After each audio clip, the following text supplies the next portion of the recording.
Meron lang akong ibibigay sa inyo mga kalalakihan na isang red flag. At kapag nalaman po ninyo ang nag-iisang red flag na ito, tapos na, boom. Alam nyo na po ang gagawin po ninyo at pagkatapos po ng episode na ito, mas matalino na kayo.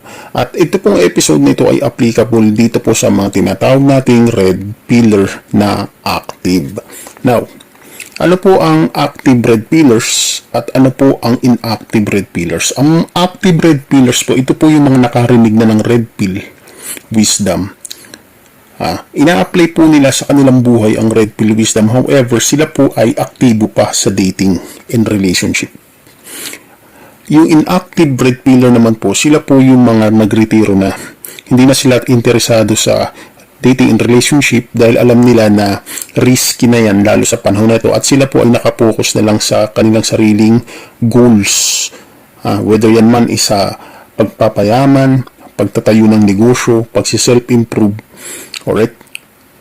Pagbuo ng iyong mga social network at madami pa mga kagaya nito. Now, mag-focus po tayo sa active red pillar. Now, ano po ang nag-iisang red flag na ito na aking tinutukoy, brothers? Right? Meron lang isa. Ito po is that, kung ikaw po ay nasa relationship with a woman, meron lang isa na titignan mo. At kapag nakita mo to, it's either na mag-stay ka sa kanya o ibasura mo na. Sayang ang oras. Right? And this is proven in real life situations. Sa dami po ng mga lalaki na kinuch ko po, na natulungan ko sa kanilang mga relationship life. Right? Although nagtuturo ako ng red pill, pero tumutulong din naman po ako sa mga magkasintahan at even sa mga mag-asawa. Nagbibigay po ako ng counseling. Now, ito po, na aki i-advise sa inyo, meron lang isang red flag na titignan ka kung ikaw ay lalaki at nasa relationship ka with babae. Alright, ito po is that. Ito na. 3, 2, 1. Ang pinaka red flag lang na titignan mo sa babae is that kung nire-respeto ka niya. Period. Right? Ang mga mali ng mga lalaki is that tinitignan agad nila, pinakikiramdaman agad nila kung mahal nila o mahal sila ng babae. Pang beta male hong mga mentality to. Remember, ang beta male, ang hinahanap niyan sa babae is pagmamahal. Pero sa mga alpha, or sa mga red pillars, ang hinahanap niya, ang gusto niyang makita sa babae ay respeto. Alright? Respeto and appreciation. Yan ang malaking pagkakaiba ng beta male, blue pillar, versus alpha male, red pillar.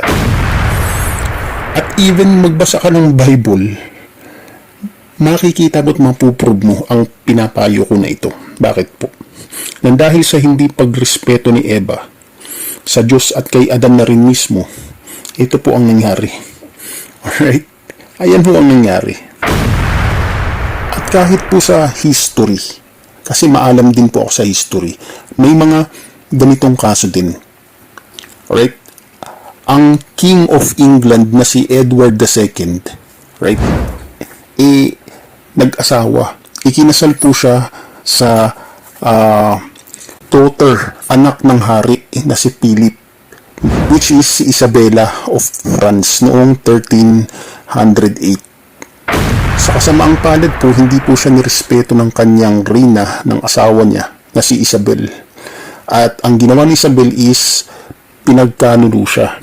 Pinagtaksilan siya sa pamamagitan ng politika at matrimony. So, hanggang sa bumagsak unti-unti si King Edward II, hanggang sa namatay siya na nabigo siya. O bumagsak ang kanyang pamumuno. Ganito po yan pag hindi nirespeto ng babae ang lalaki. Nagigets po ba natin?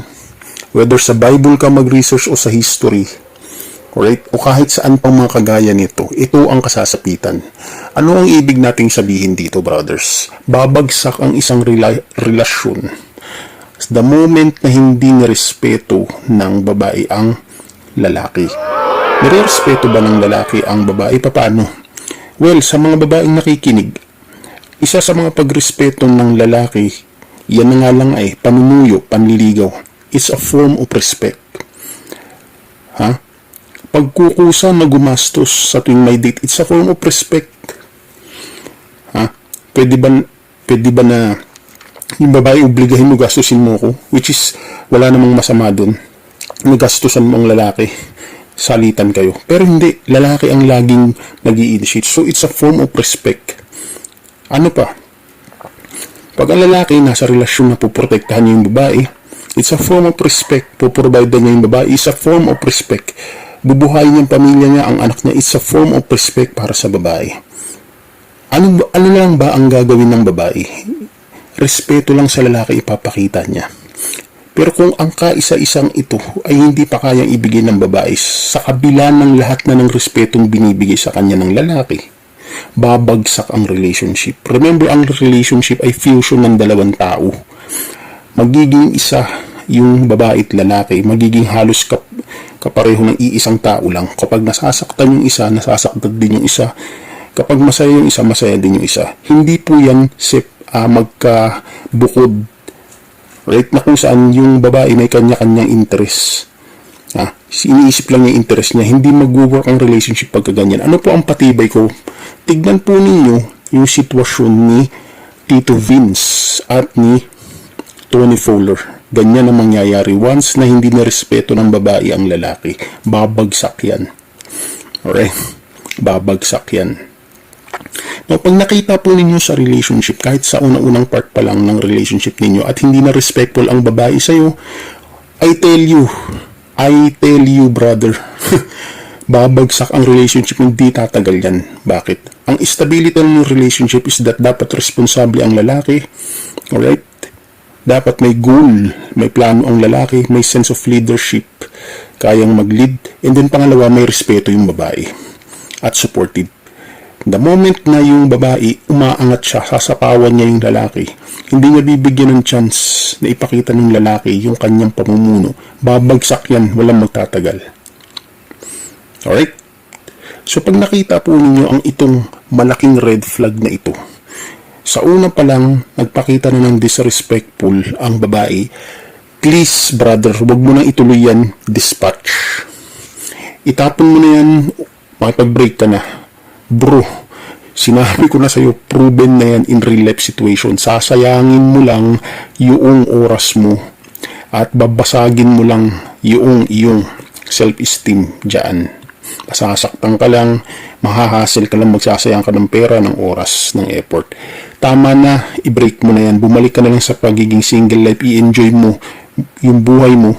Right? Kung active red pillar ka, hindi ka kailangan magmadali. Madaming tao dyan, maraming babae dyan. Hindi yan deserve ng time mo. Bakit po? Pasanin yan, baggage yan. Hindi po inspiration ang kayang ibigay niyan. Hindi po source of strength sa'yo ang kayang ibigay. Pasanin yan. Please, itapon mo na yan, bumalik ka na lang sa single life mo. Kung ayaw maniwala, tignan mo ang sitwasyon ni Tito Vince na gumagastos pa ng milyon-milyon kay Tony Fowler. Pero nakita mo kung paano siya tratuhin ni Tony Fowler? Ikaw na makakasagot. Now, pag ang babae ay respectful at supportive, retain it. At ikaw na kupal ka ng lalaki ka, umayos ka, huwag ka mang babae. Siguraduhin mo muna na gusto mo yung babaeng niligawan mo at ginawa mo. At maging lalaki ka. Hindi porke red pillar tayo rito, magtuturo tayo ng kagaguhan. Right? Maging tapat ka sa girlfriend mo. Umayos kayo kasi. Alright? Umayos kayo mga lalaki kayo. Kung manliligaw kayo, siguraduhin yung gusto nyo yung babae para hindi kayo mag-cheat. Umayos kasi kayo para hindi kayo nabubutasan ng mga babae. Alright? Hindi ako nangungunsinte ng lalaki dito kahit pa men's right movement tayo. Umayos kayo, huwag niyong dudungisan yung dangal nating mga lalaki. Alright? Para wala silang maibuta sa inyo. I hope po na natulungan ko po kayo.